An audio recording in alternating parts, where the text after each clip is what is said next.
not putting preparation. I already ordered some deform bars, 10mm and 15mm, which is to be used for the fabrication of stirrups and beam. We purchase the materials in advance, so we can so that the work will won't stop.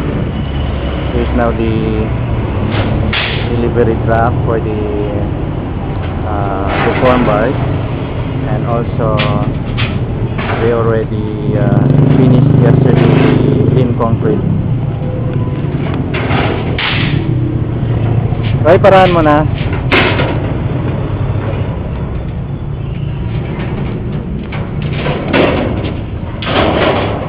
We also start demolishing the back house.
Dito pa sa truck, hindi ko pa napirmahan.